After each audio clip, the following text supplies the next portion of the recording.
This is delightful. I'm so glad we came here. Feel those vibrations at Camp Video Games.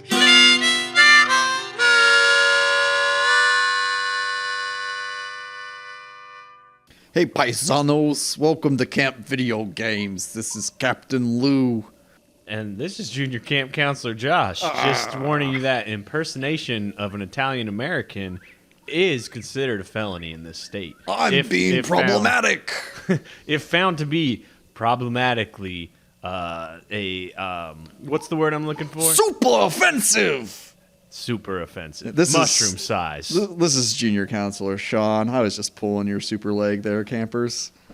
Glad to be here with you. We're here to talk about The Legend of Zelda cartoon series from 1989. This is episode 5. Sing for the Unicorn. Sing for the Unicorn. Right from the top. Right from the top. Gotta say, love this episode.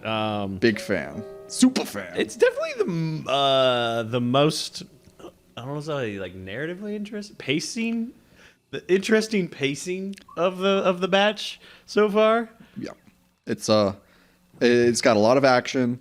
It feels the most like what the video game feels like playing it to watch it as a cartoon. I feel like it's the most faithful to the game upon it which it's based. Sing for the Unicorn. This is another Bob Forward joint. Yeah, the boy is back in the saddle. Yeah, it's. I'm gonna say out the gate though, not a great job on the title. I don't. There is a unicorn. We'll get to it. Yeah. Okay. Because I can stretch for the sing part, but I'll see what you think. Well, just to clarify the name, one of the characters that we meet as the episode progresses is named Sing. That's literally it. That's it. Oh my gosh. Yeah. Okay. So, great episode. I swear to God, it's a very good episode. It opens up. We got the King of Hyrule. He's taking a little evening stroll over to his royal balcony.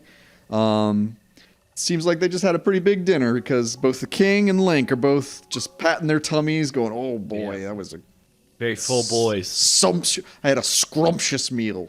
It's Link specifically says that he ate too much because he's, quote, not used to living in a castle.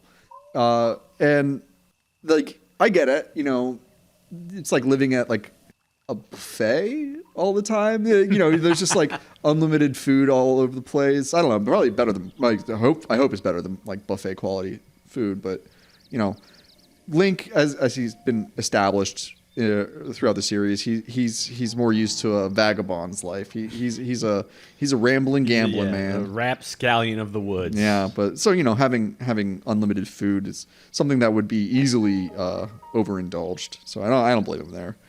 But he's not used to living in a castle. But because of Zelda, he's trying to adapt. Willing to adapt.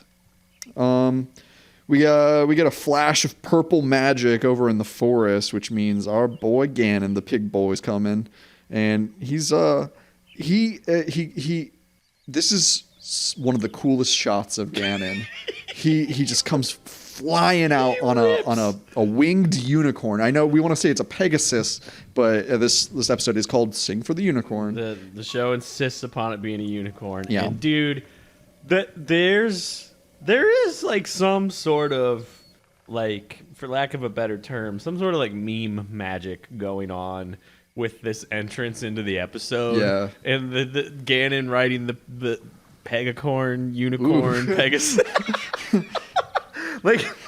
There's something and it'll get better. There's I don't know. There's something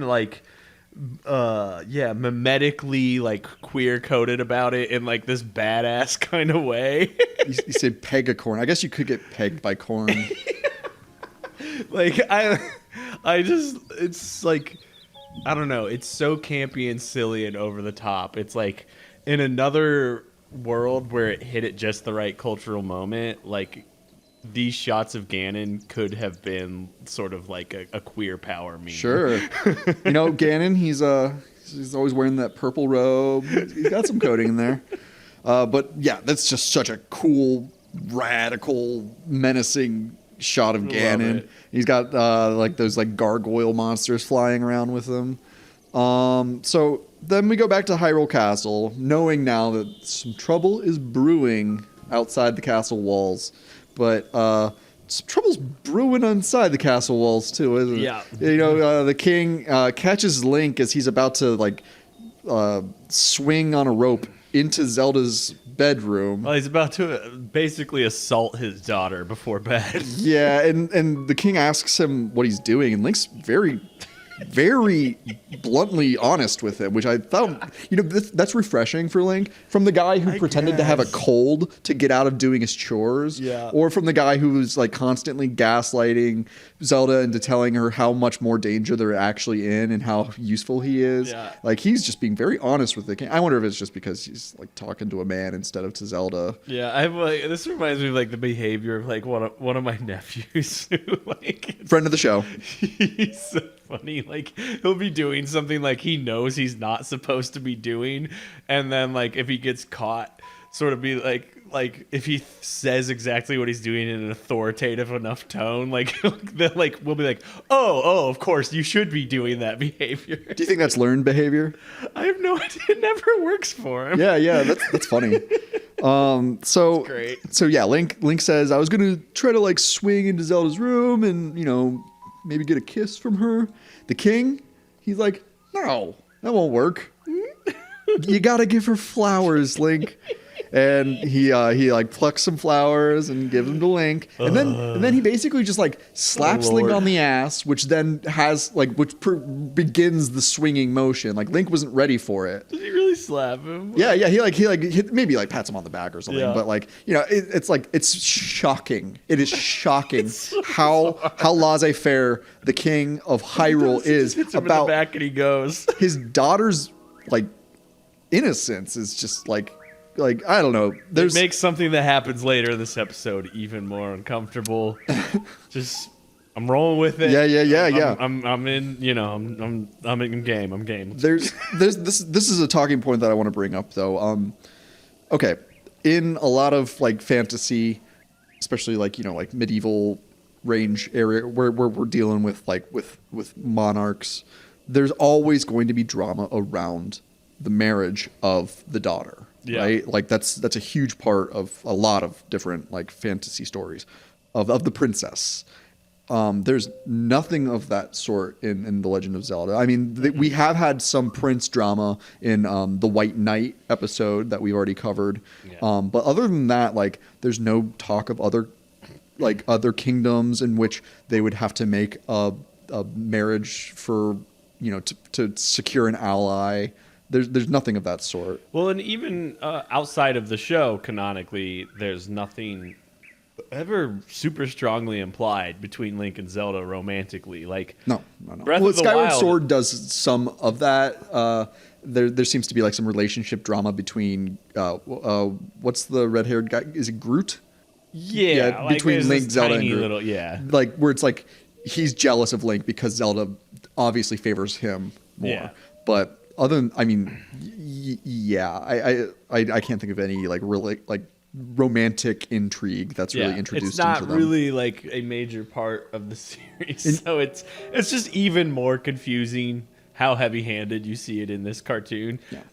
Which we covered the sort of the whys of this so far, so I don't need to like beat it to death, but it's hard not to. It's a significant component of the show. Yeah, it really is, and it's I mean, it's not surprising that it didn't catch on for the games really, because I guarantee the games were better sellers than this cartoon. The games made way more money than the show ever did for Nintendo, and yeah, they stuck with what works, which is adventure, exploration, battle, intrigue. Not smooches and Kisses. little white lies.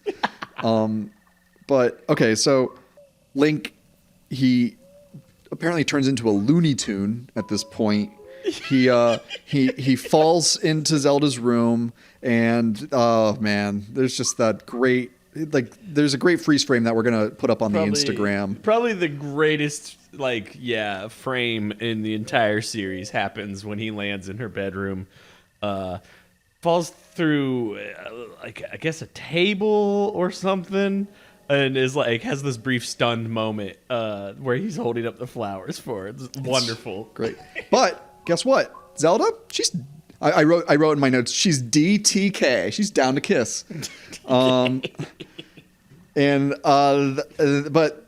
as typically happens in this cartoon series, anytime Zelda is about to favor Link with a kiss, which we have never seen, they always get interrupted at the very last moment. And in this case, it's a scream. The king is being kidnapped. He done being king now. And we see that Ganon, he's got the king tied up, and he sends his monsters after Link. Link then, if I'm getting the order of this right, he creates a catapult out of the chaise lounge. No, I thought that when we were watching initially. I think it's just the broken table he fell through, and then he uses a dresser as a fulcrum. Yeah, it's silly. This show loves to see their characters catapult. Yeah. So Link, he jumps and he catapults, and he catches the unicorn's tail in mid-flight. But Ganon, he's just got the finger lasers at the ready in this one. He just blasts Link, so now Link's in a free fall. Bet he wishes he had a paraglider right now. But instead he catches those gargoyle monsters. He catches their legs, and that stops him. But then Ganon, he's like, that doesn't mean shit, homeboy. Like, I'm just gonna blast my own minion here. So then Link's back into a free fall. Zelda catches Link with a hay cart. And she's hauling ass to catch up to him. She's got some momentum going behind that cart when she it's high enough in the air that he has time to speak sentences, look around, and then keep falling. And yeah, so then Link, he's like seemingly unconscious on top of this hay pile. Zelda's like, Link, oh my God, are you alive? And he says something along the lines of like, I'm dying, kiss me. Oh yeah. He feigns death to tells little white lies to try and get a smooch. Yeah, fellas, ladies, friends, campers, countrymen, only honesty in any relationship. White lies lead to dark patches. You should just say, hey, Zelda, can I kiss you? Like, just like be straight up, you know? I remember when first week of college, there was this like big seminar where it was just about like, hey, like, fellas, before you kiss a girl, just ask her to kiss. And that, about like, I never had any of that. It was I mean, it wasn't like mandatory. I think it was just like one of the events that they had. It was free and there were snacks. Yeah. There's cookies, so I went. That's how. Yeah. And but yeah, it's about establishing consent and making sure that men are not being monsters. Yeah. Although sometimes, like, it's in a cartoon that wouldn't work. We're trying to have a goofball here, and just to see somebody put their heart out to dry, it's not good TV. So we learn that back at Ganon's lair that he has captured that unicorn. It's a prisoner of his, and it doesn't want to serve him necessarily.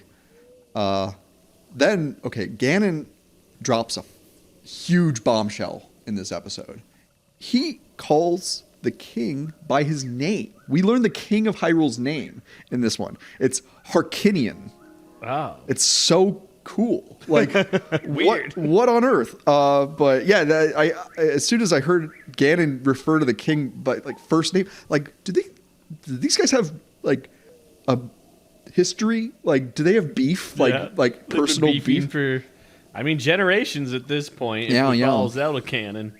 So Ganon traps King Harkinian Hyrule in a magic room, which is it's not super clear what would happen to the king, but like the center of the room, it's like a circular prison cell, and the center of the room is like a glowing light that's like expanding. Yeah, and it is odd. It's just a light. Yeah, like, yeah. That he's so scared of. We're not shown any reason. There's no effect why going this should on. be so terrifying. Right, He's like what happens to the terrified light? of it. Like if in a more modern, thoughtful cartoon, they would have shown maybe maybe like a bird flies into the light Yeah. and it incinerates or something, or it shows you see cause and effect so that you know that you don't want that to happen to our beloved Harkinian. But it's whatever. It's a ticking clock now for the king's well-being. If Link and Zelda don't save the king in time, something's going to happen apparently. Zelda and Link, they're entering Ganon's lair, and there's just this epic shot of them like looking at like what ground they need to cover. And again, this is a dope episode of the series. Just there's a lot of great like sprawling landscapes, and like they really capture the menace of Ganon and his forces in this one. Yeah, they also it's the paced very interestingly that like the action of Zelda and Link continues in the background of every cutaway. Every time we come back to a scene with them, they've made like an absurd amount of progress so that we can like cram this like epic journey adventure all into this one like 15-minute episode. Yeah, it works for me. So as they're walking through, there's these gigantic enemies that we've learned, or at least the normal human-sized ones. They're called tin suits in this series, but these are gigantic, like statue the size of. Well, did you ever see the movie Jason and the Argonauts? No. It's a fantastic movie. 1960s Greek mythology. The Jason and the Argonauts are on a quest to capture the Golden Fleece, which is like a sacred, passed down by the gods relic that grants wishes. Huh? Where have we heard that before? But in it, they fight these the Colossus, which is just this amazing. I think it's like a copper statue, and it's like, to scale, it's like the size of like Godzilla. And so I think we've seen them like at different sizes. Yeah, as I said series. earlier, we see them, and they're called tin suits. I don't know if these giant statues are called tin suits, but it's the same character design. Yeah, from the actual Zelda canonical series, it seems they'd be most akin to a Dark Nut. Yeah, Dark Nut. Which is interesting, reflecting back on like these guys had a show Bible they were supposed to be following, that they was like, oh no, this thing is a tin suit now, because I keep referring back to the original instruction manual. Yeah. So they're walking past these statues, which they're just standing there motionless, and Link tells Zelda, hey, don't touch these statues. And she's a smart lady, right? She doesn't just immediately touch a statue, right? Wrong. She immediately touches the statue, which brings it to life. And you think about in the first Zelda, there are those statues. Yeah, the other thing I was gonna say is like that it'd be like a Armos, which are the statues that when you touch them, they'll come to life. Yeah, and attack you. yeah, exactly. And that's how you can find some hidden layers underneath one of the Armos and cool stuff. So, yeah, these massive tin suits, Dark Nuts, bad boys. They catch Link. Zelda evades them, and she zaps one with her magic bow, saving Link. But then Zelda gets caught. Then Link zaps that one and saves Zelda. And this is something that I noticed in this episode. I don't believe this is consistent with other episodes that we've seen. Link's sword blasts in this one are shaped like a sword, just as it is in the cartoon, or at least as it is in the first game. Right. Weird, kind of weird. Is it this episode that they like? He makes some references specifically to his attacks of like, he gives them like a name of like when he shoots them, and I think. Is this the episode where he's like Ganon only has like one energy power level left? Yeah. That there's a lot of discussion of like how they have him like, oh, he attacks without actually stabbing anything throughout this episode. Right. There's a lot of that lore established, and just on this scene when he saves Zelda, he does this cute little move where his sword spins and drops right into the holster, and he gives it like this like shrug and a wink as it drops in without him touching anything. Link's just a cowboy with a 6-shooter. Yeah, like, it's very like cowboy 6-shooter trick. Yeah, for sure. Stuff. Then, oh man, we're about to get another kiss. That first kiss is about to finally happen, but no, the trapdoor. So Looney Tune legs. They fall through this trapdoor and they get attacked by Stalfos. Love those Stalfos. Super cool. What's the you're watching the playback? What can you tell me what's do they have like some sort of icon on their chest plate? It looks like it honestly looks a lot like when you see it at a glance, the logo for Strickland Propane. The little pilot light. Okay, from King yeah. of the Hill. But it's like a candlelight design coming out of a bat's head. That's pretty dope. Yeah. So I did not expect what happens next to happen, and now we've got a ninja in the mix. And then a ninja came in. This ninja is pretty dope. Why not? And I like that her daggers, which look like I mean, like the showrunners were like, "Oh, Teenage Mutant Ninja Turtles, that's pretty popular." Yeah. I've even mentioned Raphael's size before. That seems to be what they're trying to like base her daggers on, but size are not daggers. They're completely different weapons. I'm not a ninja, so I'm not going to speak on this with authority. But it just seemed kind of like like it got lost in translation of what it is she's using. But I like that so we find out that this ninja is a what Link calls a pretty hot babe or whatever. Yeah, they it's in full head to toe disguise when attacking. Very very Yiga Clan-esque minus any sort of Sheikah. God, why did I not even think of that? Like decor. But she's got the laser blasts from her daggers, which is pretty cool. Right. Yeah. And then they do this Scooby-Doo unmasking. Zelda's able to just like put her in a quick bind, and Link, after having asked this woman who just saved him, by the way, yeah, multiple times, and we can assume this was all one evening. I mean, tit for tat, they're over each other's lives, like, over and over. He takes the mask off and instantly is like, hubba hubba, Yeah. I like this babe now. Yeah, that's just Link is. It's okay to be honest with your romantic interest about like well, I thought maybe we could it's not against the rules to admit that other people are attractive, but the way he does it is just always like it's aggressive toward the ninja. We learn that there are multiple languages in Hyrule. Mm-hmm. This ninja. How would you describe? I said they speak Animal Crossing speak. Yeah, we get one line from the ninja, and it's just like. Yeah, and sorry, I understood what you said, but listeners at home maybe need some closed captions for that. But yeah, they find out that. The ninja has a locket with a picture of the unicorn. I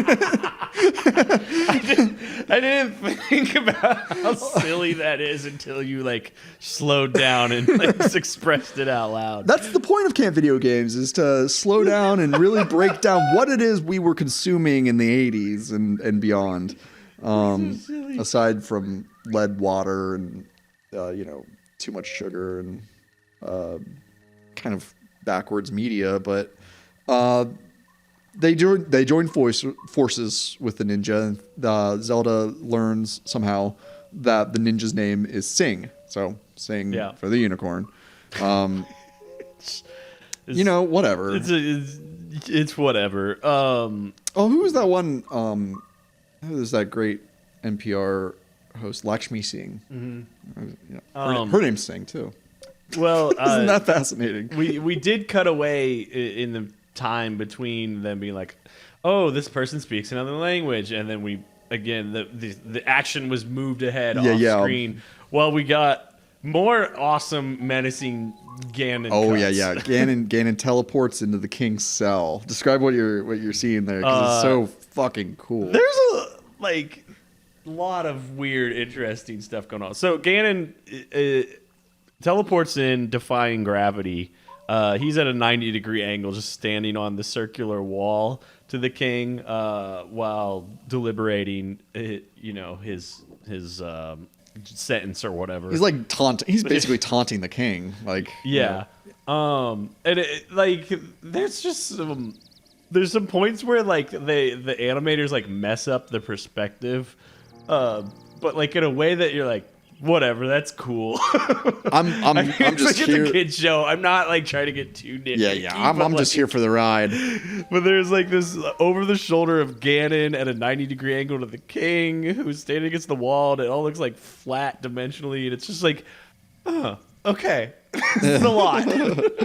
And then speaking of like moving action way forward, now Link is battling Lynels at the base of a bridge over some steep cliffs. Not before they bomb their way out. There's two scenes with Ganon and the king. So like first Ganon warps in. He's standing on the wall defying gravity. They go back and forth. As soon as they join forces with her, Link bombs the wall. Then they cut back, and that's when they're like, Zelda was able to communicate with her. Her name's Sing. One more time with the king. Action moves forward, and that's when he's in the middle. Yeah, he's in the middle of he's fighting Lynels, and I don't remember if we've seen Lynels yet in the cartoon. Nah, because these guys are gnarly. They're pretty cool looking. And yeah, again, those were enemies in the very first game. Pretty difficult in the first game too. Yeah, and they come in the red and blue difficulty level. Yeah, and they shoot here. swords the same way Link does, which is really hard to manage if you don't have the magic shield, which I believe is the only thing that can deflect it. So after defeating, he retrieves a magic whistle. Yeah, it's just like, oh, cool, magic whistle. Oh, I know what I know that what is. to do with this. Yeah, Put yeah, it on my yeah. neck. I took magic whistle lessons in music class in 3rd grade. We learned how to play hot cross buns. Yeah. So the ninja, Sing, she saves her unicorn from some moblins. Zelda boomerangs a bomb out of a tin suit's hand. She goes buck wild with this boomerang for the next dude. minute or so.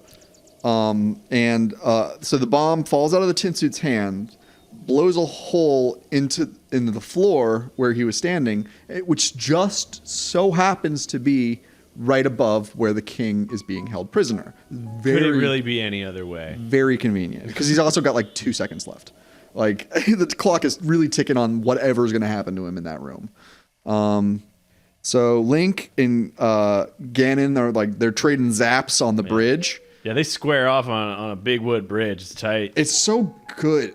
I got so pumped up watching this episode. I just love seeing Ganon be a true villain and Link acting legitimately heroically, and they're squaring off. Yeah, they're like we got the dueling of the hero and the villain. It's just good stuff. Like this is the kind of one that would get you to become a fan of the show, and then maybe you drop off after you see some other episodes. But, But so Ganon, instead of putting all of his attack power directly at Link, he destroys the bridge, and which forces Link to grab onto the broken side and swing to the opposite end of a valley. Zelda boomerangs Ganon, which which defeats him. she had just like revealed where her dad was captured. Yeah. And it theoretically she's like she has an option: save Dad or save Link, and chooses Link. And the trap is continuing to open. Yeah. Which is relevant because of anyway. Well, but instead, we'll get to why. Sing saves the king. Right. That's all. So maybe she shared a knowing glance with the ninja before the ninja went in to save the king. It's not clear because this episode just moves along. Like there's not a dull moment in this one. It's just like boom, ba boom, ba boom. Link. Okay, so like all the threats are now eliminated. Like Ganon's gone. The enemies seem to be defeated. And Link, he uses the whistle. We get that sweet melody. Yeah,